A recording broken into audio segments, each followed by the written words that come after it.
नमस्कार दोस्तों, मैं हूं आपके साथ जूही तोमर और आप देख रहे हैं न्यूज़ वन इंडिया। बड़ा कंफ्यूजन है भैया, राजनीति नहीं हो गई जैसे साइंस का कोई फॉर्मूला हो गया। कल जैसे ही कांग्रेस के उम्मीदवारों की लिस्ट आई तो हर कोई टकटकी लगाए बैठा था और यही देख रहा था कि राहुल गांधी चुनाव कहां से लड़ रहे हैं, अमेठी से लड़ रहे हैं या फिर कहीं और से। क्योंकि अमेठी से लड़ रहे हैं तो लिस्ट में नाम तो है नहीं, लेकिन इस कंफ्यूजन को मैं दूर कर देती हूँ। लेकिन उससे पहले ये भी बताते हैं कि जब अमेठी सीट से किसी उम्मीदवार का नाम नहीं दिखा तो वैसे ही नेताओं ने ट्वीट पर ट्वीट की लड़ी लगा दी और लिख दिया कि क्या डर गई कांग्रेस अमेठी सीट से, या स्मृति ईरानी से राहुल ने पहले ही हार मानी। बता दें कि सूत्रों के हवाले से अब चर्चा ये भी है कि लोकसभा चुनाव में राहुल गांधी 2 सीटों से चुनाव लड़ रहे हैं। कांग्रेस ने आधिकारिक तौर पर ऐलान तो नहीं किया है, लेकिन सूत्रों के हवाले से ये खबर अभी चर्चा में है। राहुल गांधी पहले से तय परंपरागत सीट अमेठी से चुनाव तो लड़ेंगे ही और साथ ही केरल का वायनाड से भी मैदान में उतरेंगे।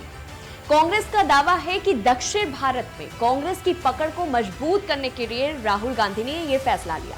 हालांकि जैसे ही ये घोषणा हुई, बीजेपी अध्यक्ष अमित शाह ने राहुल गांधी पर निशाना साधा कि वो बीजेपी के डर से भाग रहे हैं। कांग्रेस का दावा है कि राहुल गांधी को दक्षिण भारत के इन 3 राज्यों से चुनाव लड़ने का प्रस्ताव भेजा गया था। केरल, तमिलनाडु और कर्नाटक की प्रदेश कांग्रेस कमेटी ने एक प्रस्ताव पारित कर कहा था कि राहुल गांधी उनके प्रदेश में कहीं से भी चुनाव लड़े। ऐसे में सवाल ये भी है कि वायनाड ही क्यों चुनते हैं राहुल, तो इसका जवाब भी आपको बता देते हैं। उसका एक कारण यह है कि केरल का वायनाड कांग्रेस का मजबूत गढ़ रहा है। कांग्रेस नेता एमआई शनवास पिछले 2 बार से चुनाव जीत चुके हैं और यहां बीजेपी रेस में भी नहीं रही है। 2014 में एमआई शनवास ने सीपीआई को हराकर इस सीट पर जीत दर्ज की। इतना ही नहीं, 2009 की अगर बात करें तो उसमें भी एमआई शनवास ने सीपीआई के एम रामतुल्लाह को हराया। आपको बता दें कि यह सीट 2008 में परिसीमन के बाद सियासी अस्तित्व में आई। यह सीट कन्नूर, मल्लापुरम और वायनाड संसदीय क्षेत्रों को मिलाकर बनी है। वायनाड में पिछले चुनाव के वोट शेयर देखें तो कांग्रेस को 31.21% मिले थे, वहीं बीजेपी को करीब 9% और सीपीआई को करीब 29% वोट मिले थे।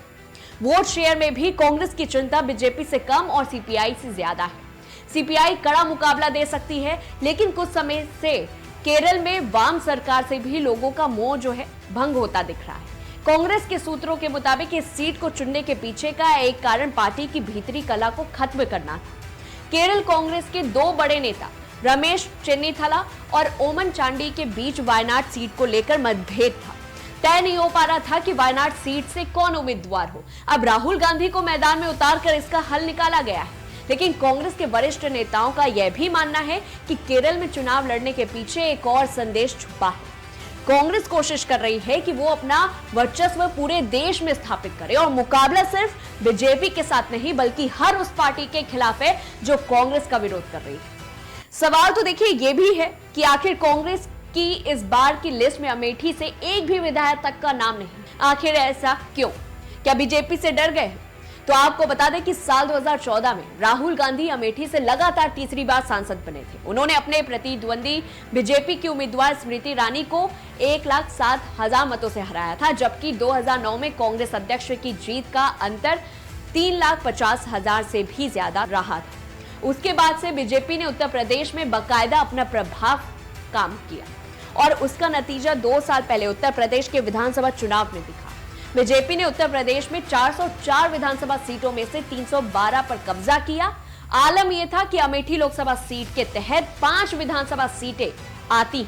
इनमें अमेठी जिले की तिलोई, जगदीशपुर, अमेठी और गौरीगंज सीट जो है शामिल है, जबकि रायबरेली जिले की अगर बात करें तो सलोन विधानसभा सीट आती है। 2017 के विधानसभा चुनाव में 5 सीटों में से 4 सीटों पर बीजेपी और महज 1 सीट पर एमपी को जीत मिली थी, 1 सीट पर एसपी को जीत मिली थी। हालांकि सपा कांग्रेस गठबंधन करके चुनाव मैदान में उतरी थी, फिर भी जीत नहीं सकी थी। सपा ने तो गौरीगंज सीट जीत ली, लेकिन कांग्रेस को एक भी सीट नहीं मिली। राहुल गांधी इससे पहले सिर्फ अमेठी से ही चुनाव लड़ते रहे हैं।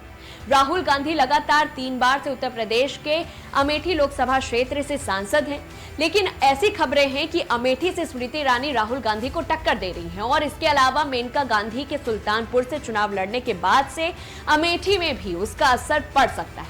ऐसा नहीं है कि ये पहली बार है कि कांग्रेस के शीर्ष नेताओं ने एक साथ 2 सीटों से चुनाव लड़ा है, बल्कि इंदिरा गांधी ने 1978 में कर्नाटक की चिकमंगलूर सीट से लोकसभा उपचुनाव जीता था। वहीं सोनिया ने 1999 में कर्नाटक की ही बेल्लारी सीट से जीत दर्ज की थी। उन्होंने सुषमा स्वराज को हराया था और 2 स्थान में चुनाव लड़ने में वर्तमान प्रधानमंत्री नरेंद्र मोदी का भी नाम आता है। उन्होंने 2014 चुनाव में वाराणसी और वडोदरा सीटों से लोकसभा चुनाव लड़ा था और दोनों ही सीटों पर उन्होंने जीत हासिल की थी। हालांकि बाद में उन्हें वडोदरा सीट को छोड़ दिया था और वाराणसी सीट को चुना था। अब कांग्रेस की कोशिश है कि राहुल गांधी भी 2 स्थानों से चुनाव लड़े और जीत हासिल करें।